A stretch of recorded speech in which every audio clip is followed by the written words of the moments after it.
Recorded January 31st, 2024. Good afternoon, Andrea. Good afternoon, Rod. Good afternoon, bro. Well, anyway, good afternoon, you two. Where's Brody? He's a slacker. He's See, doing the Brody James sucks. Bond skiing thing again. I Yeah. warned both of you when we went to this unlimited time off, he was going to abuse it. I knew he was. He was going to abuse his unlimited time off. I mean, Right? you might as well, if you live somewhere cold, you might as well spend some time enjoying it. And he's enjoying all of his skiing, hella skiing, snowboarding, whatever it is that he does. So Andrew, can you ski? I went one time when I was a teenager, being a Floridian, certainly not on snow, right? I went one time when I was 13.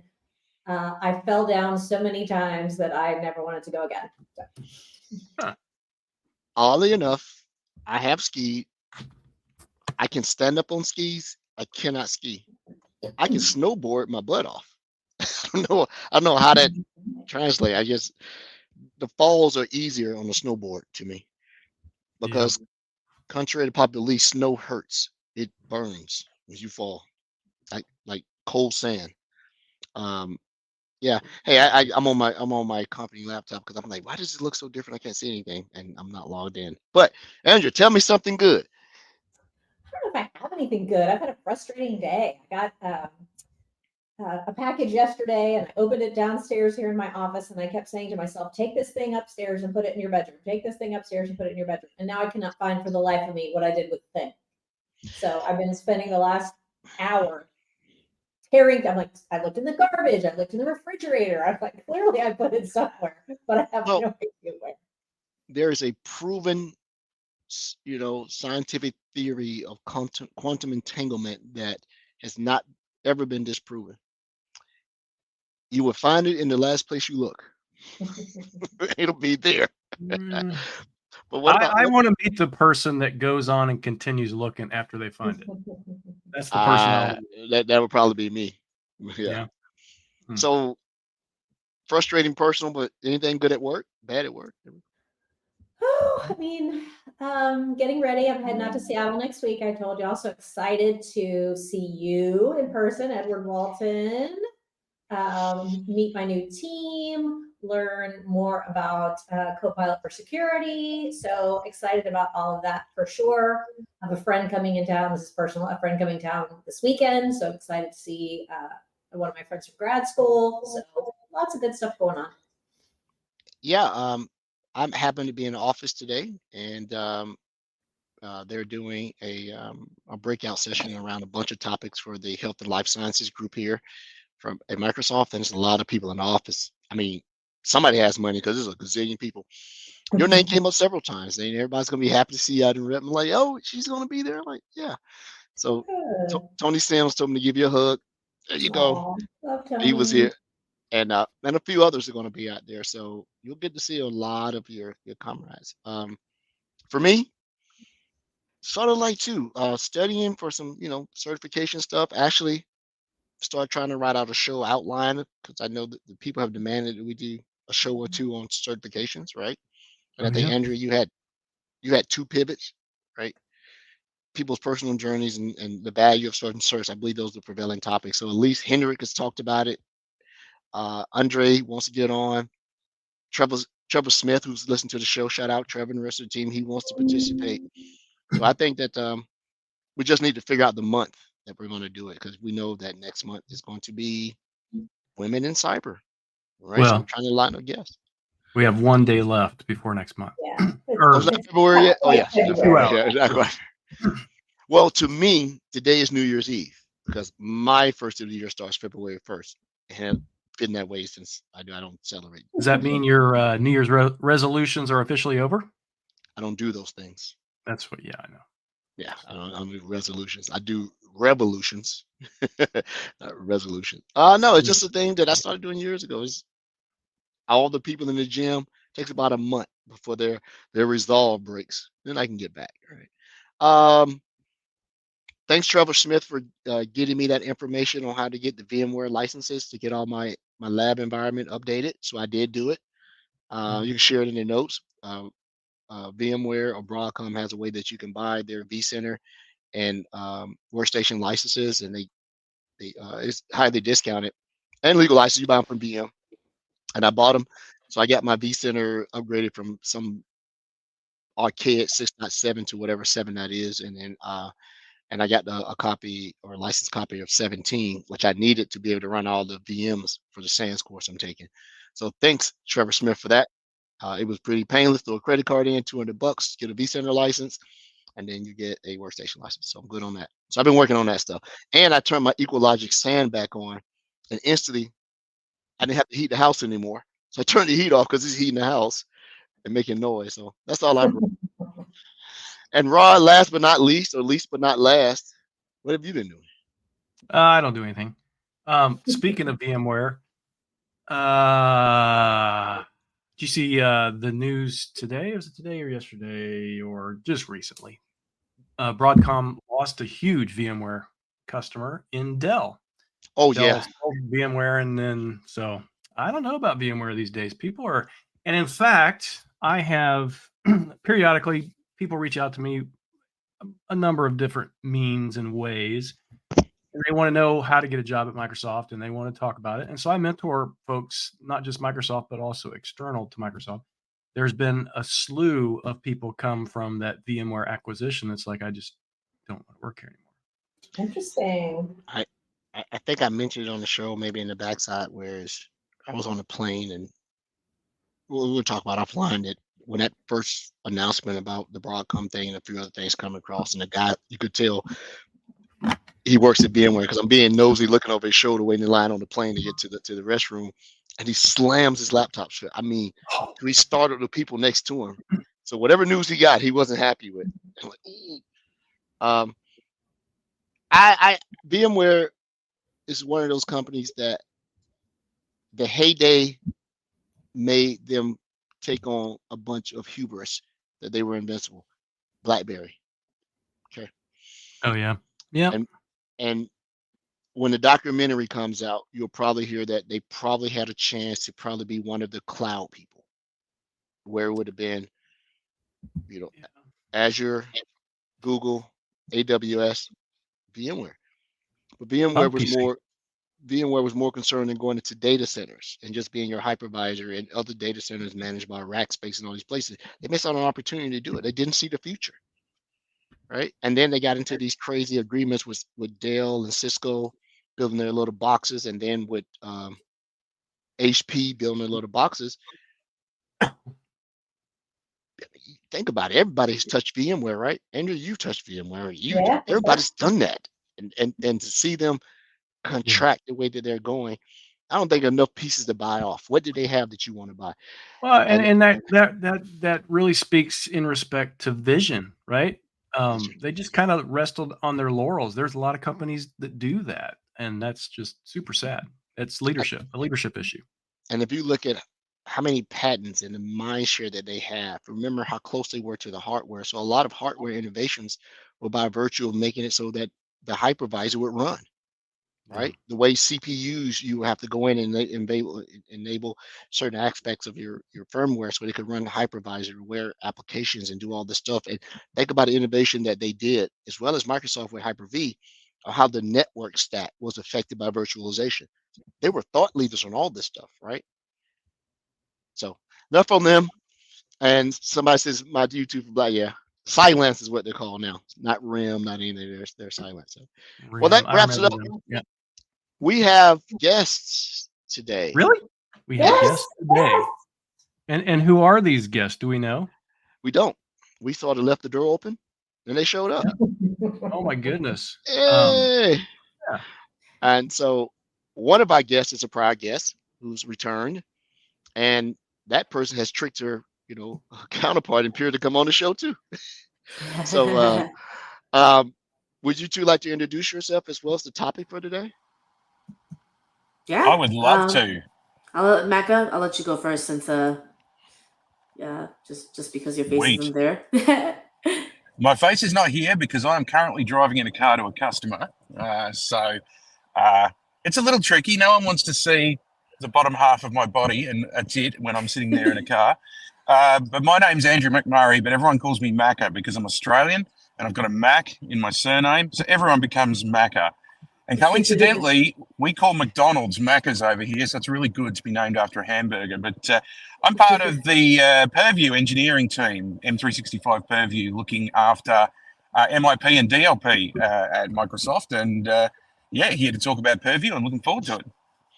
Mecca. So when you say a car, I say he's either from Australia or Boston. A car, Yeah. mate. I've got a car. I got a car. Macaque. So I thought it was the IE that went on the end of everything, because when I was there, it was you were either a truckie or a postie or something like that. Oh, there's a lot of things, but A at the end of stuff, like if your name's Sharon, you're a Shazza. If you've got a Mac in your name, you're a Macca. It's just let's face it, we're a penal colony and we can't talk properly, so let's just get it out there. So apparently, Andrea, that is an Australian name. Who knew? Andrea? No, it's not. Yeah. So thank you, Mecca, Andrew, Mecca. And the next guest who's been on the show previously, and I remember the episode, we were talking all day MCAS at the time. Yeah. My favorite product. I'm going back to that. So reintroduce yourself to our new listeners who may not have been on the show when you came on almost a year and a half ago. Yeah, of course. So the funny thing is, I actually swapped over from the now known as Defender for Cloud Apps team over to Macca's team, working on MIP and DLP. So I am on Macca's team. I do a lot of the work with training, with kind of going forward with features and different customers.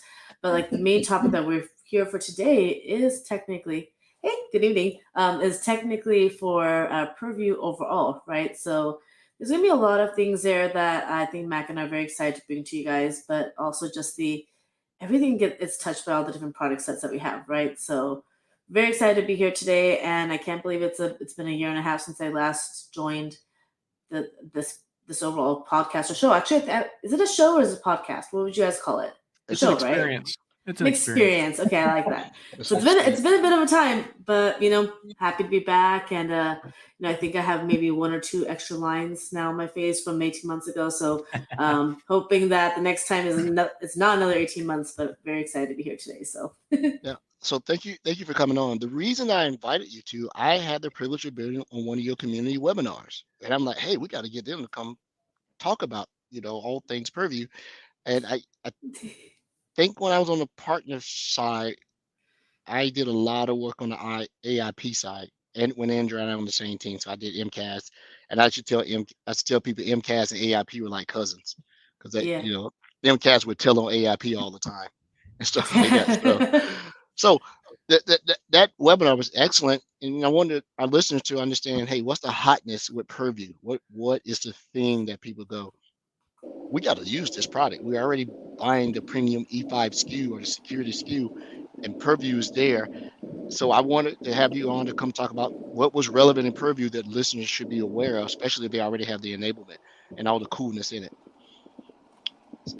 And I'll leave that to Mecca, because he's chomping at the bit to tell us something. I know. Really you went cool, off of me. You could hear him. So Mac, I'm gonna let you take over you can know it's coming. You know it's coming straight away.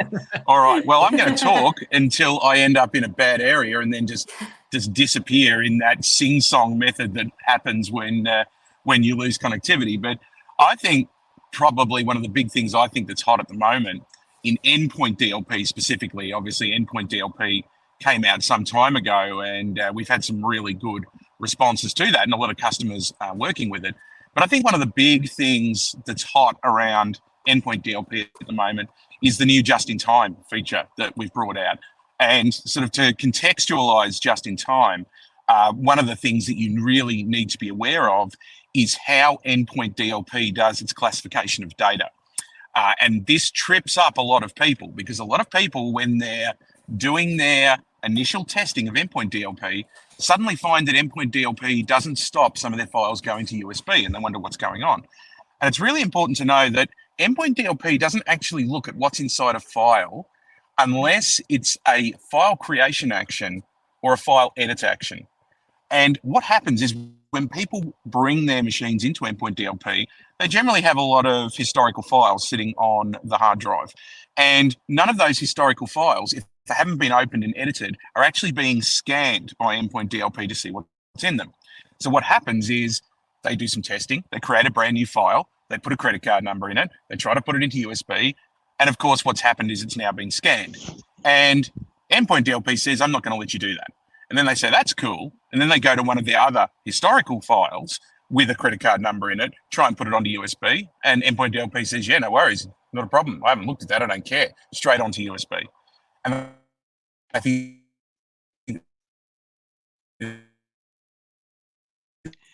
He's putting so much knowledge into the ether that Yeah. there's not enough There's a problem. bandwidth for all the knowledge. Somebody's getting it. I'm sure, like the moon, So, one of those Chinese just- rockets. Oh, Yeah. there you go. You're back. time is a new feature. Oh, nope, you're not back. I'm back. This- And where did you lose me? Oh, there you are.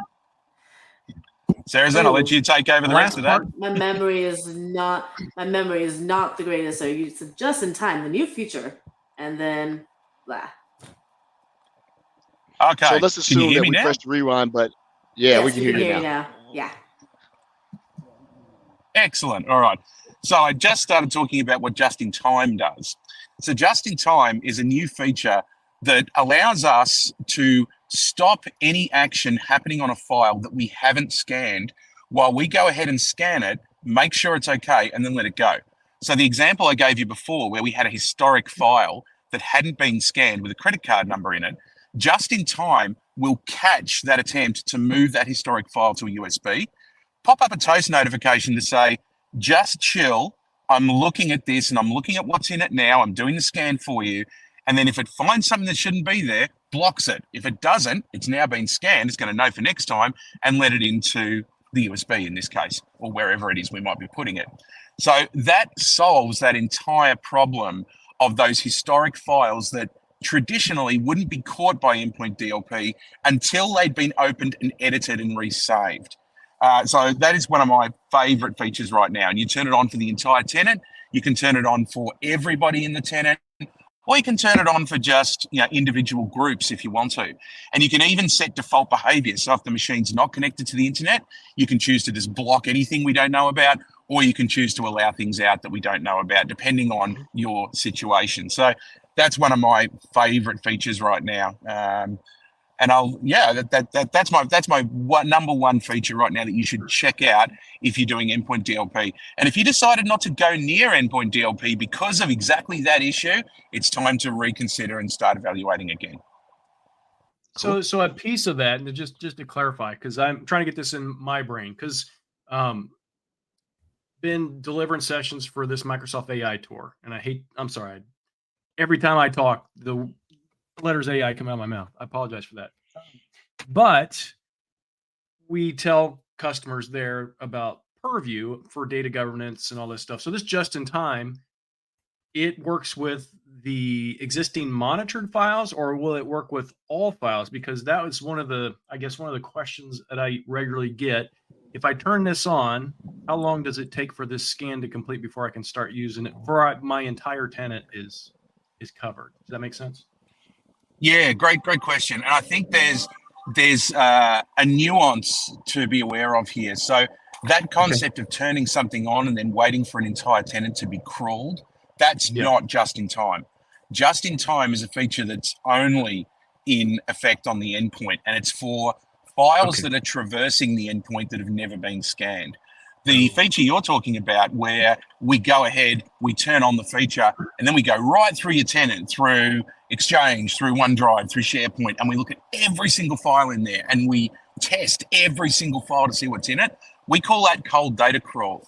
And cold data crawl is actually currently in private preview, I believe. And Sarah's in, jump in and tell me if I'm being an idiot and it's a bit further along. But that is a feature that we'll be bringing out later this year. And it will do exactly what you were talking about then. Cold data crawl is all about going back through all the historical files in the tenant rather than doing it on the endpoint. Although we will include the endpoint in cold data crawl as well, which will be a really nice adjunct to just in time, because it will essentially fix all of that. And if you are interested in getting in on that preview and you're a customer that wants to try it out for cold data crawl, do join our customer connection program that we have available, which is where we post all of our private previews. We'll stick a link up in the chat, but it's https://aka.ms/join CCP. Really good thing to look at there. And in actual fact, I think cold data crawl is going to be massive because it does solve that historical problem with tenants that we traditionally try to get around in something like SharePoint by turning on sensitive by default and waiting for indexing to occur on files that were actually being actively used and become hot at any one particular point in time. You're not going to be reliant on that anymore. And I think that's going to be really important. So just in time kind of be like a stopgap because it does work on the endpoint until that kind of cold data crawl is available. So this is kind of like a stopgap measure to ensure that those files aren't exfiltrated or sent somewhere else that they shouldn't be.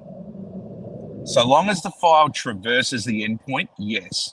If the file doesn't traverse the endpoint, like for instance, I'm in SharePoint and just executing a share charm from there, then not necessarily. Okay. So let me ask a question related. You're talking about basically the SaaS offerings that we have.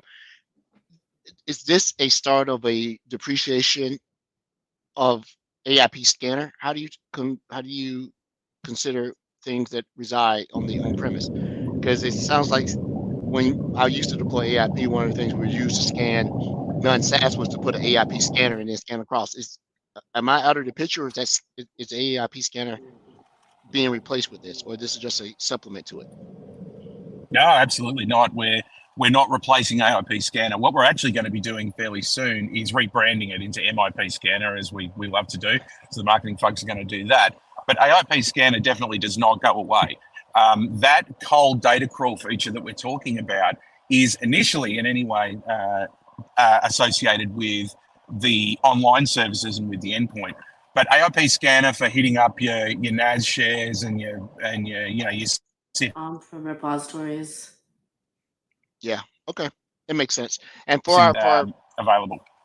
And for our listeners, we're killing you with acronyms. AIP, Azure Information Protection Scanner, MIP, Microsoft Information Protection, and what was the other IP that we had? MIP, AIP, and it was something else. But just want to make sure we give some context to the acronyms. We're throwing them all over around, and we put JIT, which is just in time. But thank you for that. I did not know about that feature coming out. That sounds pretty cool. I know that. I'm sorry, Andrew, you had a question? Oh, I thought you raised your hand. I 100% did not. Okay. When it comes to compliance and DLP, I'm just like, I just have. So we have an audience question. How does this complement the auto labeling feature? Anyone can answer. Yeah, it's a really good question. Assuming I can be heard. Yep. Yes, we can hear you. Excellent. Okay. So auto labeling is all about detecting the data inside a document, labeling that information, and potentially encrypting it as well as a protection routine. How does this complement that? Okay, so essentially the just-in-time feature and the cold data crawl feature will allow us to find information inside files for the purposes of applying a DLP policy to them. Obviously, DLP policies can contain sensitivity labels as a condition, and auto labeling helps us to automatically label those files when we find the information inside them for those conditions to be taken into effect.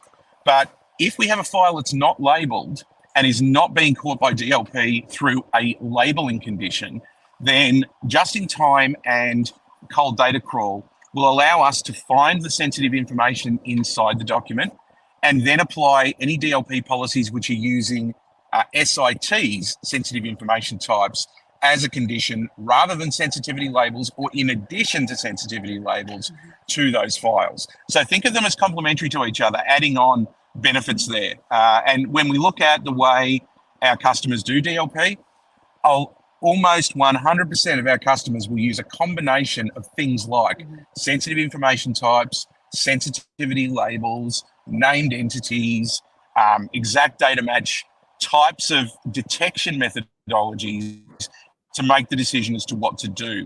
It's very unusual for a customer to just use sensitivity labeling as a method of detecting and making actions against data going out of the enterprise.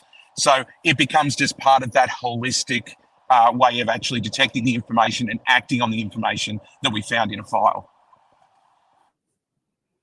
Yeah, but then Maca, to add onto that with different things that some of our customers use too, something that we also released around the same time that we announced the JIT capabilities was the ability to use document size within our endpoint DLP configurations with the predicates.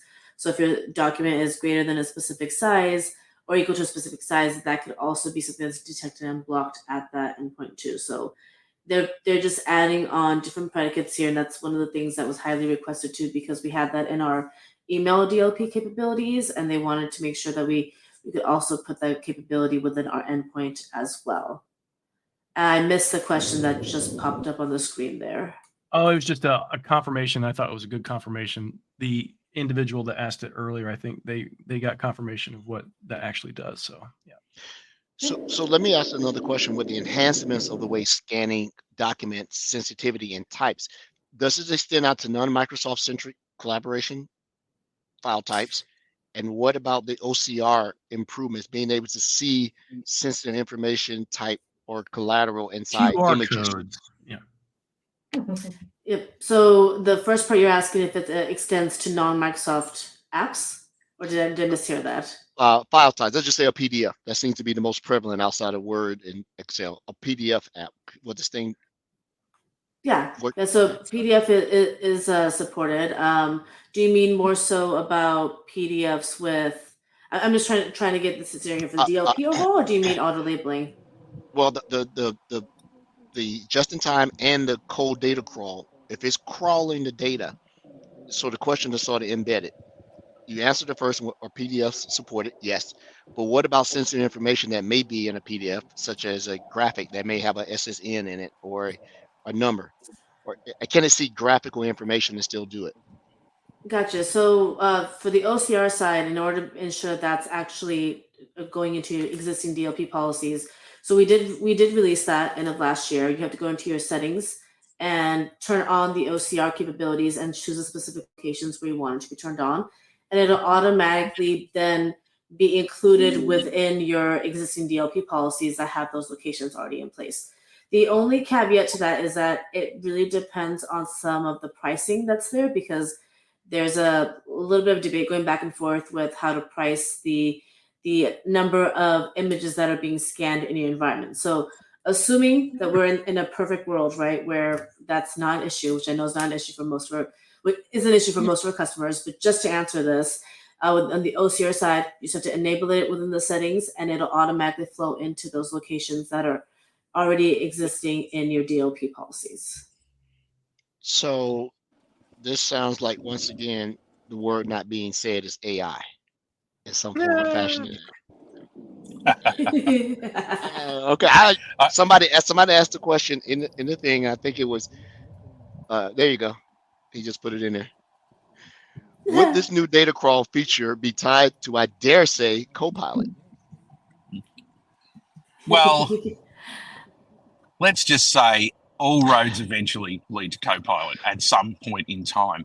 Will that cold data crawl capability lead into Copilot? Depends on how you look at it. If we were to talk about some of the announcements we made recently around the Purview capabilities that are coming into Security Copilot, then really it comes down to what actions were taken against that particular file, and how can I then get more information about that for a member of the SOC team. So perhaps cold data crawl has found something in a file. That file has been blocked from being shared, and we've raised an alert to indicate that some potentially nefarious behavior has been attempted. What's really important about the Purview capabilities in Copilot is we'll be looking at all of those signals coming from MIP, DLP, insider risk management, communication compliance, and e-discovery to be able to then, through natural language, obviously, ask Copilot to look at things like, what are the most important alerts that I need to look at today, and then drill a little bit deeper into it. Okay, this particular user attempted to share this particular file. Go give me more information about that file, about all of the files that user has interacted with in the last 7 days. Drill into them to tell me what type of sensitive data would potentially be affected by this, and also give me a bit of a a chain of activities as to what's happened around that, not just from within Purview, but potentially also coming from Microsoft Defender for X, such as Microsoft Defender for Endpoint.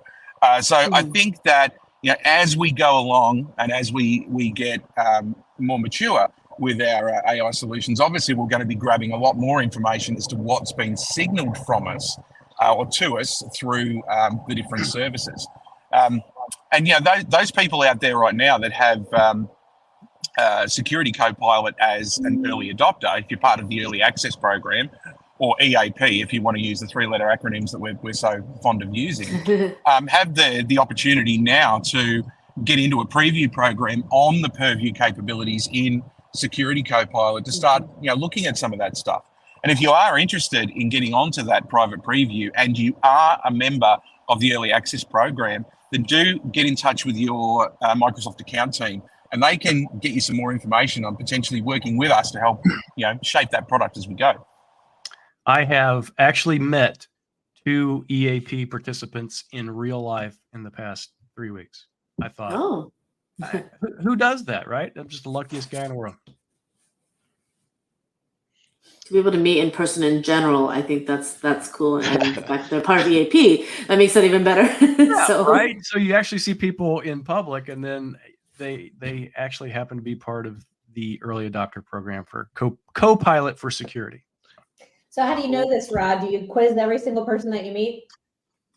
So the sessions that I give, I talk about obviously Copilot for security quite a bit, and then they come up afterwards and say, "Hey, I'm an early adopter." We'll talk about that at some point. There's some discussions around that. Okay. All right. So it seems that JIT and the cold storage crawl, we got to come up with a better marketing name, right? CSC, right? Oh, they're on it. They're probably also planning on changing the names because names change all the time for everything that we have. So Sarah Jean, am I saying it correctly? Sarah's in. Yep. Oh yeah. Now we've heard Macca's, fanboy of his particular feature and stuff. What about you? Are you guys on the same page? What about another cool feature? You're like, well, that's cool, but let me tell you about this. It's really hard to match that level of enthusiasm for JIT because it's Macca really just nailed it there, right? And for me, with all the different features we have, because my main thing is I'm with all these different customers and they're always not complaining, that's wrong term. They're always wanting to improve the product, right? Because let's be real, it's for them, right? And they want to be able to use it in a way we could always make a product the way it is in a specific perfect world, right? And not be able to know exactly what it is that overall goes on. And so the one thing that I guess I could say that I'm pretty excited about is I'm just going to go back, and I know that we're supposed to kind of stray away from kind of going into the details, but some of the things I am able to see is on the Copilot side is really for the amount of work that we've gone through and we've done with actually doing some of the summarization that's coming out that we announced for a public preview overall with some of the different capabilities that we have.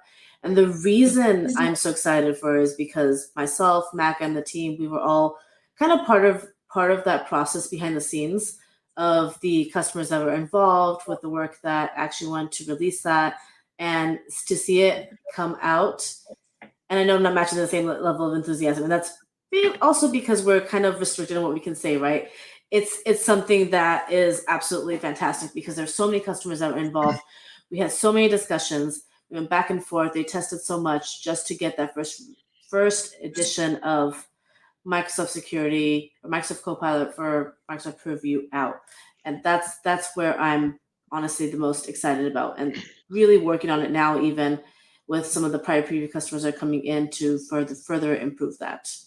Being able to ask these questions to the system and in your natural language and getting it coming back out and helping to minimize the amount of time that you're spending investigating. We have customers who are getting several hundred thousand alerts a day, and that summary that's coming out is just to see it actually alleviate some of that alert fatigue with some of those summaries is what I'm very excited about, because alert fatigue is what I think the number one issue with most of our customers too when they're creating these policies. So that's where I would say I'm very excited.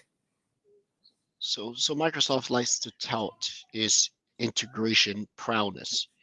What is the enforcement mechanism for the two features, JIT and CSC?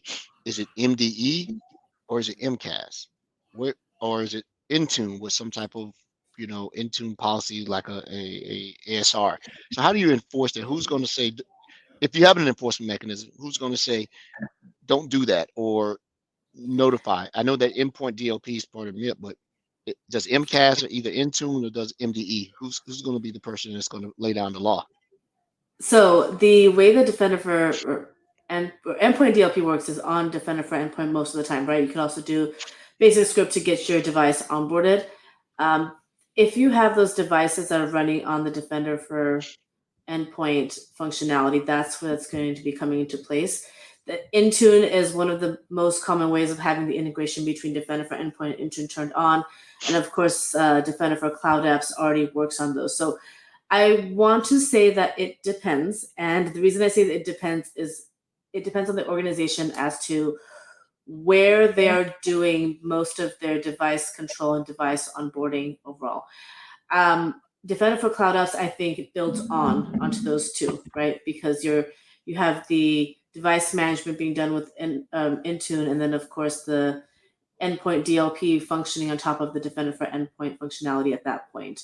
So it kind of comes back down to which integrations are turned on. But I would say for a lot of our customers, the Defender for Endpoint is where that integration is turned on, and it feeds into all the other products and also pulls in at the same time to go into what would be Defender 365. And this is not a onerous question. One last question is, and only because someone brought this up about the way certain products work.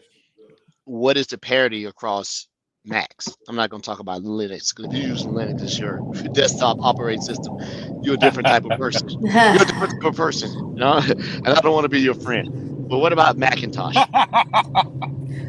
But of course, you always want to be friends with a Macintosh person, right? Oh yeah, absolutely. Yeah, They have absolutely. they have discretionary and disposable income most of the time. So with the Mac OS side of things, if you don't mind me jumping in there, Sarah, You're good.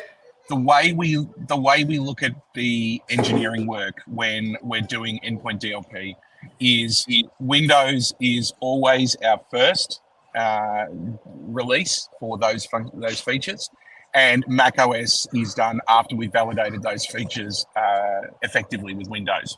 So unfortunately for Mac OS users, you will always see a slight disparity in feature sets between Windows and Mac.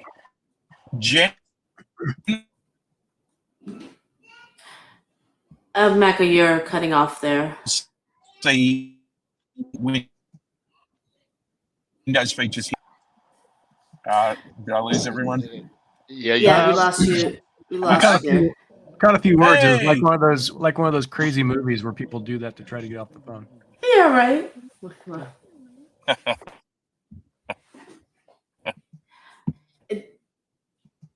Maka, do you want me to jump in there? Yes, please. You might want to, Sarah. All right, sounds good. So typically, Yes, please. we say it's around 6 months after. I've seen it be a little bit sooner. I've seen it be longer as well. So 6 months, give or take 3 months. Let's just say that, right, for a capability to be put into place. It took us around that time frame to make sure that we had the ability to create the USB device groups that Windows had been doing for a bit. We added that into the overall Mac OS functionality. It was in public preview. Also to be able to do some of the restrictive actions overall with like auditing and block with override. So I wouldn't say that it's behind. It is always going to be, we release a new one and it'll be shortly after with Mac, right?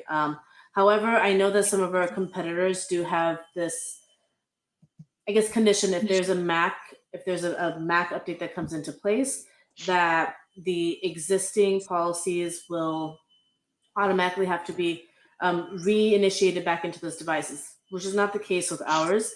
And the reason being, we're using Defender for Endpoint, like we were mentioning a little bit ago, and that is automatically maintaining that update within those devices. And when we have these updates going into the place, because we don't have something that's already installed on the devices, in the case of like having that the cloud ability there, it's going to be, I don't want to say seamless because there's always some issues, but nearly seamless of an update that goes through once those updates are made to that product, and it'll be rolling down to the customer depending on what channel they're on. But it's typically within 6 months, and it's just we try it out with our own product first. So if something doesn't work, at least when it's on Mac, it's already been tried through, at least on the Windows side. Okay. Yeah, makes sense. Yeah. Yeah, it seems like since like Andrea said, she and I don't really dwell on that side anymore. When you look down and look back up, the security and compliance is just making all these strides, right? And you just see these things, and it's not a half. You don't half-ass do it. Either you live in that world or you do not, right? Yep. And so, and I was talking to Nancy and talking to Ingrid and Natalie. Big shout out to them. Come back on the show, everyone. They were the security, and compliance GBBs at Microsoft, and they're really deep and to understand that I was sitting on one of the calls. I was lost within 10 minutes. I'm like, no idea what you're talking about, right? So within this, I assume that this is just an extension of the capability around, the information types and everything. How are you adding more? Do you see more, PII, PHI, sensitive label, other than the de facto? When was the last time someone added something that's similar to like a SSN or passport number? How do you guys integrate that in? And I think that question, so if you guys see me looking down, people are asking me questions on my phone because they can't log into the chat. That's why I can't do it.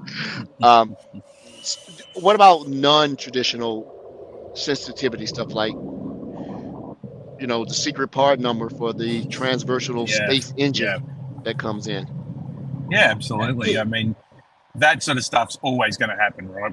We will do our best to come up with the standard sensitive information types that we believe are going to be needed throughout the majority of customers throughout the world. So your passport numbers, your SSNs, your bank account numbers, your SWIFT codes, stuff like that. And those are easy because they're well known and we can just program them into the system. But you're right. What happens when I've got a secret part number that's relevant only to me? Well, that's where we have the custom sensitive information type, allowing us to build our own sensitive information types using things like functions, regular expressions, using fingerprint technology to be able to, for instance, look at a form, and also using AI. Got to use AI, right? Got to use those two letters in our trainable classifiers capability that allows you to point our system to a repository of documents that represent contextually some stuff that's relevant to you, maybe mergers and acquisitions, maybe design documents and stuff like that, and have it reason over them and start learning what it thinks is going to be one of those documents when it finds it. So a system that's not able to extend past that repository of baseline stuff that the vendors built is one that's never going to succeed. If you can't build your own and we can't give you the capabilities to reliably do that, then quite frankly, we don't deserve to be in the market. So we have plenty of those capabilities in DLP right now for you to be able to define and use that stuff for sure. Obviously, there are certain licensing nuances around it. For instance, I think trainable classifiers requires E5, but fundamentally, we do give you that ability to go and define your own types of information and actually utilize those as well. And then, Mac, I was going to add to that. So about a year and a half ago, I had a French customer, right? And they were using the French driver's license built in out of the box. And it was constantly firing with false positives. And there's no way, I mean, here's the other thing. The customer actually used real licenses to test it out. And they were all negative. And then they used fake ones. And they were all, it was just not working the way that it should be working, right? Which you shouldn't be doing. You shouldn't be using real data in that case to test it out, especially in a test environment itself, just as a disclaimer there. But that feedback was something that we took back, and they released some changes to quite a few of the built-in information types, including some of those French information types. which then drastically improved the actual true positives and decreased the false positives there too. So even if it's not a custom information type, if it's something out of the box that's not functioning well, that feedback that you give within your system, within testing, or just overall within the portal itself is something that the team is listening to. Yeah, it does take a bit of time. It did take quite a bit of time to get those changes in, but it is helping to improve what we're offering and sending it back to the customers in their environments as well. And so that was one thing that I thought was pretty cool, because I actually saw the frustration on my customer side. And once it was built into the system, then they ended up using EDM to help kind of eliminate some of those false positives too. But to be able to just kind of use out of the box, it was something that they were really appreciative. And I thought it was cool that it's not every day you see it, the issue from a customer be fully resolved from our side in that lifespan. Mm-hmm. Okay. So we had one other similar question. issues. Okay. I'm sorry, what was that? Yeah, sorry, I just wanted to throw another anecdote out there if I could be heard. Yeah, we can hear you. Yeah, cool. We had a similar situation with false positives, and they do happen, right? Because things change when it comes to these numbers, and we won't necessarily know about them until they're pointed out to us. We have a thing in Australia called the tax file number that everyone has, similar to an SSN style scenario. And unfortunately, the same. Oh, Macca, we're losing you. Here's that Trevor. Oh, here's that Trevor comment. Sputnik needs an upgrade. He's dying. On mobile phone numbers. I didn't hear anything you just said. On mobile phone numbers, that's all I heard. So let's jump to Trevor had a question, and I think this is great because it's kind of looking at recommendations that we have from data governments for Purview. This is from Trevor, Edward's favorite audience member. Do you feel that the 5 deep parent label construct for the data classification framework as the de facto Microsoft recommendation, or what's the Microsoft recommendation for that potentially? So the 5D parent label construct that we have, especially the ones that come right out of the box right there, right? I would say that it's a good starting point if you already don't have something set up in your environment. And I've had customers where they had nothing, and that's the construct that they ended up using. And it made sense because we have all these supporting tools that help them with, like, okay, if it's, say, highly confidential, all employees or external, like there's certain tools that we can give to those customers where they don't have to do, I don't want to say any work, but they don't really have to think outside into their environment. They can just implement it into their environment because they don't have anything already in place. But most of the time, most of the customers already have certain things that they need protected, and they need to follow a naming convention and a labeling structure in their environment that is specific to that customer itself. So we say that it's a good starting point. It's a good recommendation if you don't already have requirements coming from within your org. And if you do have those requirements, it's a good way to look at these the labeling construct in general, but it's not the end all guidance. It's just a good way to start and a good way of getting an idea of what has worked, what we have tested with some of the users, and just in general of how we can move forward if you're at a spot where you don't know how to move forward from too. So, and so back to this, I would assume you can trial these features in here, because I noticed that even when can you trial these features inside your tenant without having to have the E5? So there's a couple things here. The first thing is when you have when you first go into the compliance portal, when you have Microsoft Purview in your environment, there are the labels you do have certain things out of the box that pop up in your environment. So it is automatically in your environment set up for you to kind of see. The automatic encryption, the automatic labeling, that is not turned on. That has to be per your licensing agreements, as well as just the users kind of going through. However, the one thing I'm gonna do a shameless plug here. So we do have a we do have something as an offering that we call Proof as a Concept as a Service, a podcast in our environment where it comes out of the box. It has all E5 capabilities. You have certain, if you do there's an instructor-led training version. There's one that's kind of more so of a self-paced version. Depending on what you do, you have this environment where you can test out everything without it impacting up your prod environment because it's completely standalone and it's on its own, right? You can do things like auto labeling. You can do the test out encryption, kind of go in there and see the labeling schema itself. It's something that Maca, myself, and a couple other folks on the team were very proud of because it's helped a lot of our customers to even make the final decision to actually take the overall I guess the jump into Microsoft Purview, as well as test out some of the capabilities that they are unable to do so because of certain red tape in their environment itself. So it covers things like DLP, MIP, inside risk management, how that works with the different alerts, how that works with just overall configuring any environment. The instructor-led training has GIT scenarios in it, the just-in-time, as well as OCR too. So these are some of these capabilities that we've talked about that we have already included in podcasts. We are internally discussing a way of getting Copilot involved into it as well.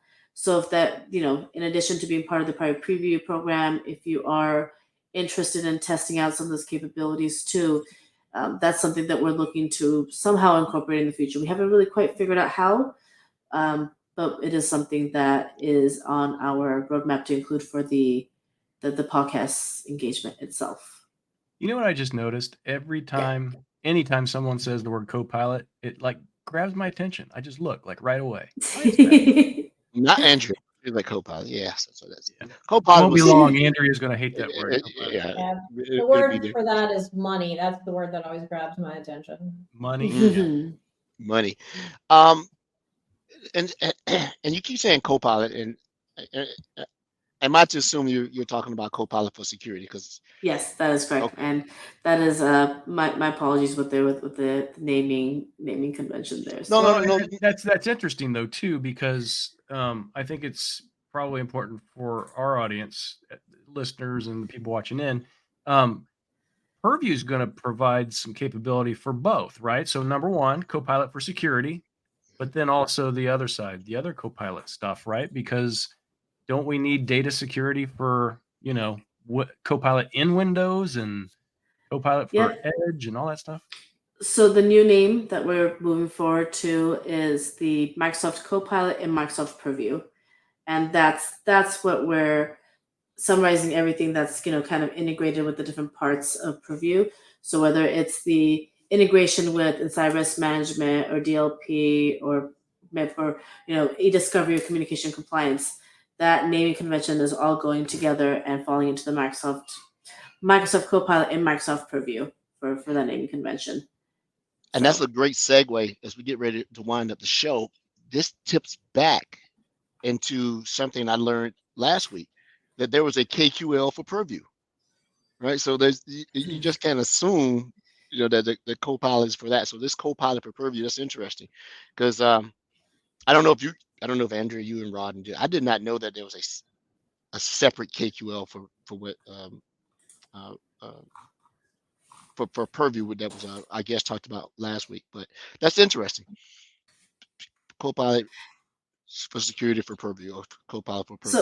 So, off the record, I've been finding that there's a Copilot variation in just about everything, right? On the record, there's a lot more to come. So, I think you got that. Yeah, I think you got that reversed. not everything's on the record because the world has heard it. Yeah. All right. But hey, that's been super interesting. I really appreciate both of you coming on the show to talk about this, because security and compliance have been one of the things that's, I guess, have say, hey, we don't talk about it enough. I guess I saw the resident expert is not on the call today, which is Brody. He's out playing in the snow. And keep doing the good stuff. I'm gonna keep watching the CCP stuff and see your webinars and everything. And thank you so much. If there are any, publicity or links or anything, just get it to Rod and we'll get it out. And Mecca, thank you for driving to Richard's terrain in Australia to take the Absolutely. call. Thank you, Sarah. You know, it's and you're in California, right? San Fran. I am, yes. So it is Thank you. 71 degrees outside for me right now. Whew. And it's pretty, yeah, it's pretty sunny. That's the natural sunlight coming in. It's 2:57 p.m. So I have the really, I'm very, very spoiled with the weather here. So Okay. I did want What- to say on Monday, we are having a call on the CCP to talk a little bit more about some of the private preview features for Copilot. So if you are part of it, please join. I will be giving that presentation and different ways that you can get involved and different things you can test and use cases as well. I'll be on the call. And if you're not, join it, aka.ms/join CCP. There you go. And to our listeners, Radio voice there. yeah, to our listeners, supporters, watchers, same bat time, same back channel next week. Thank you for coming on. Everyone have a great rest of the day. Enjoy the natural sunlight. Use Purview. Thank you. Talk soon. See ya.